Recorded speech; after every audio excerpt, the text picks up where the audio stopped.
at that time, which was to use generalists, take people from all disciplines, integrate them into the same room so that you could develop the higher ordered thinking. Because then you brought all of these various disciplines, even when they didn't seem to fit, you brought them together and they tended to feed off of each other in a way that built better and more comprehensive science. In fact, as it relates to electromagnetic exposures, the science developed in the Soviet Union said, and they set the regulations, not that they enforced them, but they at least had them on the books, they were 1,000 times more stringent than the U.S. standards in the same areas because of that integrated approach. When you look at the productive capacity of the USSR during the Cold War, they couldn't produce their way, into an outhouse. It was a mess. But what they could do is compete on science. And the way they competed on science with us, and were able to not only excel in some areas, surpass us in others, and stay up with us in most, was by integrated science, as opposed to compartmentalization. It's cheaper, it's more efficient, and it yields usually better results. On the U.S. side, we do the opposite. We continue that model of compartmentalization to the detriment of really good science, and at a huge, huge economic cost.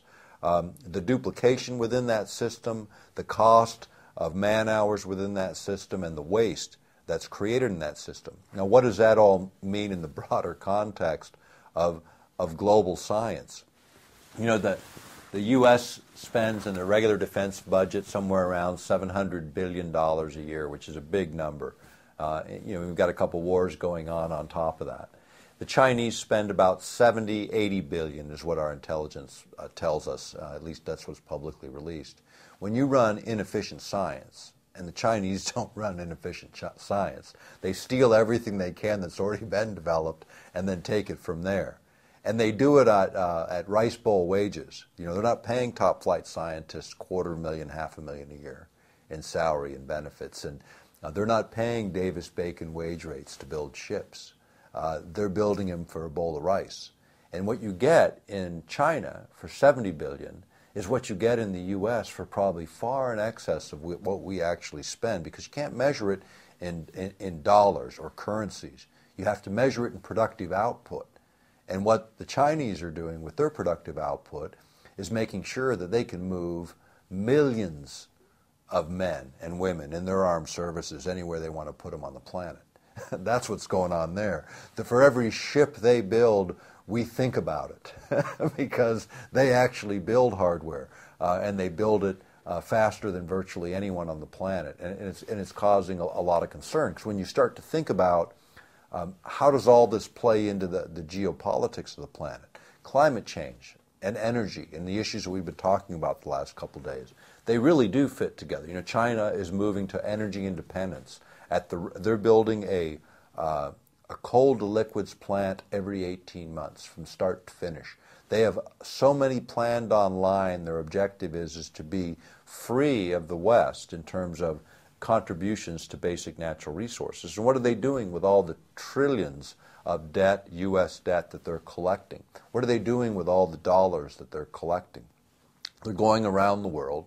They're outbidding Western companies by outbidding us on mining opportunities, the venture capital opportunities, the rare earths and mineral opportunities, and all those plays all over the world. They're outbidding everyone. And why are they doing it? Why would you want to hold a bunch of U.S. paper right now that you know is going to be dropping in value?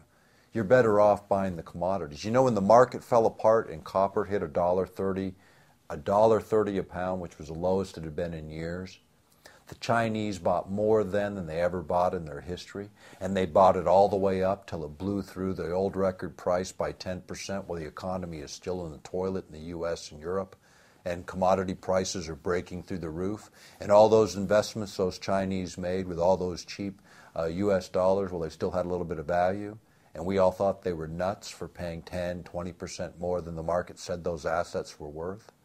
What a deal they made on all those commodities, not just what was already finished. And what does it mean? Just copper alone, there's 8 days worth of copper in warehouses in the world to fulfill 8 days worth of global demand right now today. That's how underproducing we are in that specific commodity. Zinc, nickel are in similar situations where there's very limited supplies on hand. Rare earths, it's even worse, and all of those are controlled by China. When you start to think about earth-penetrating tomography as a technology for locating underground mineral resources, as an example, oil and gas resources. Some of that technology was tested, and it was tested in over 20 states on a number of wells that were drilled by Halliburton back in the 80s and into the 90s. And what they looked at was using a very simple method of earth-penetrating tomography. They were able to look and with absolute 99.9% accuracy, grade and quantity and quality of oil and gas layers through the earth, matching up perfectly against actual drill logs from when they physically drilled those wells using this type of technology. Now imagine, and remember what we were talking about earlier about the public owns energy resources in most instances. In Alaska, in all instances, are publicly owned. But if you could with certainty image the underground geologic structures and know exactly where oil and gas is, now you no longer have risk associated with the drilling activity, which is why everyone says, we ought not to be in the energy business. But when you can define where those deposits are, then you can maximize or optimize what you get on a lease, because now everyone has good information. People want to bid on that lease competitively. You're going to optimize the public's return on those resources. So using our technology for doing some things maybe makes a lot of sense, but there's lots of ways to do earth-penetrating tomography and to identify those mineral resources and oil and gas resources. Haarp is one of those technologies that perhaps we could use in this way.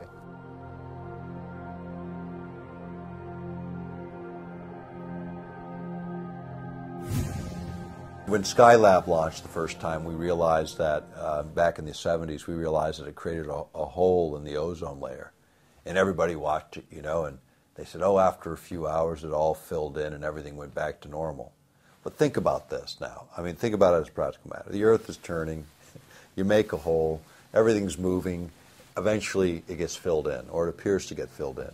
Maybe it did, maybe it didn't. Think about if I dip a cup of water out of a pond, and all the water levels back out. Did it fill back up? Well, if I keep dipping those cups of water out of that pond, eventually there is no pond. But it sure looks flat and level with just a couple dipped out. So what was it? Now Skylab creates an ozone hole. How many billions of cans of aerosol would have had to get up there?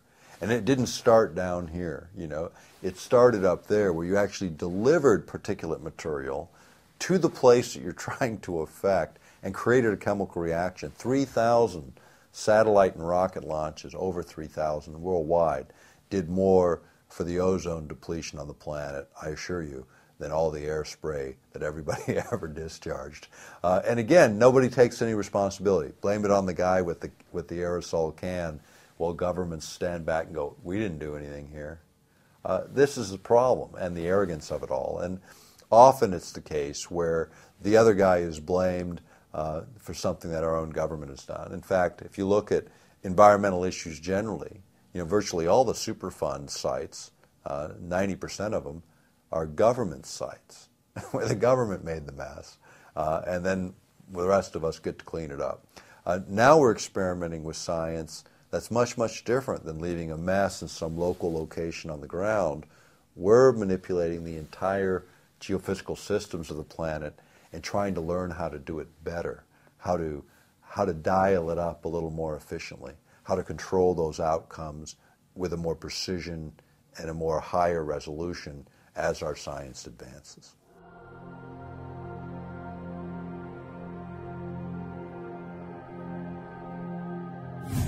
We've written the book Controlling the Human Mind, and we wrote and produced the video Mind Control, which Alex has carried for years. And I always consider that the most important work. Even when you associate some of the mind effects things with Haarp, they're big and they're important. But as we got more into that subject, it became, for me, the most compelling and important work that we've published. Because the idea of interfering with human consciousness, this idea of being able to interfere with free will, if you will, something that even God will not do in most religious traditions, interfere with free will, is now within the capability of man. Should man do it? I say absolutely not. Again, thinking about personal liberty and personal freedom, the basic premise of the First Amendment to the Constitution, the right of free speech, the right of assembly, the right of free expression of religion, all of those presuppose a fundamental right, the freedom to think. That's the First Amendment, because it presupposes all of that. Without the freedom to think, none of the other liberties matter at all. And this is the century that we're in. The CIA, actually the work in this goes before the CIA. You go back to the work at Harvard, work being done at the hypnotherapy labs at Harvard in the 1920s by a guy named Estabrook.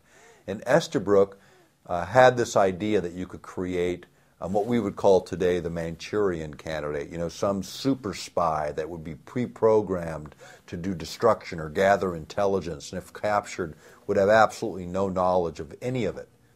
Well, he started this work in the 20s. By the 1930s, his work was classified.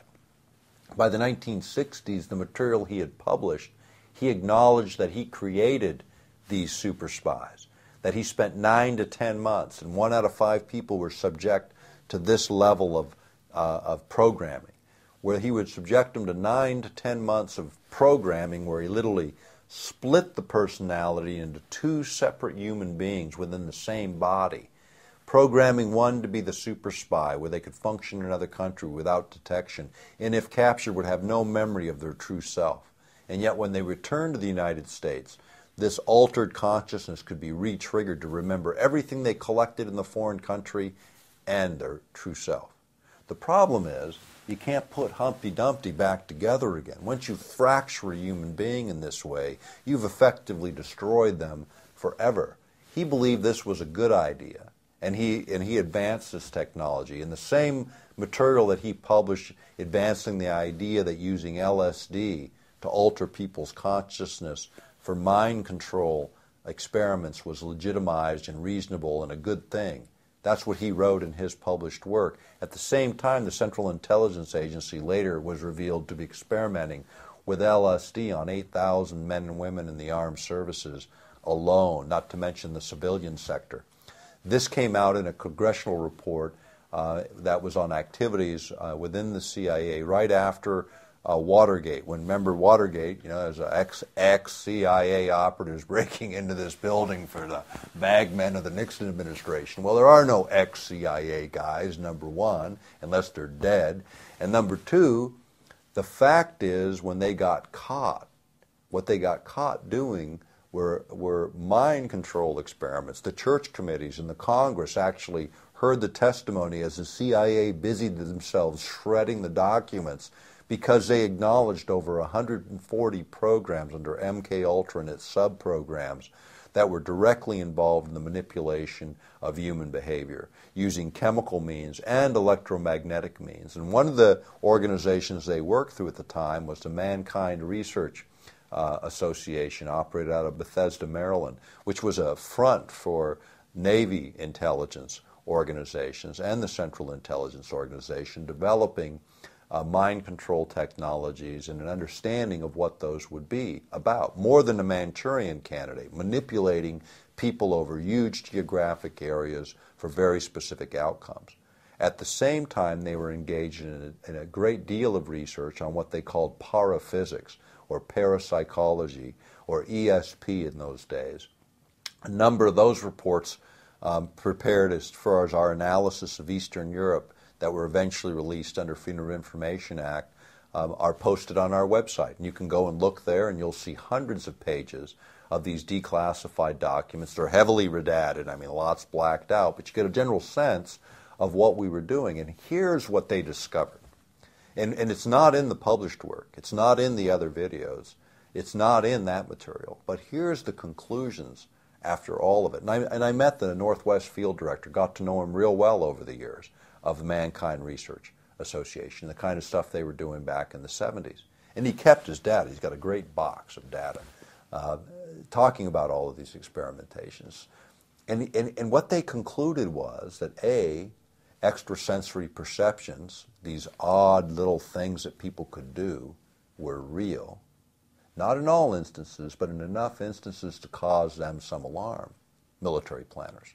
Because what also they discovered is that human beings generally have these innate capabilities that we used to call extrasensory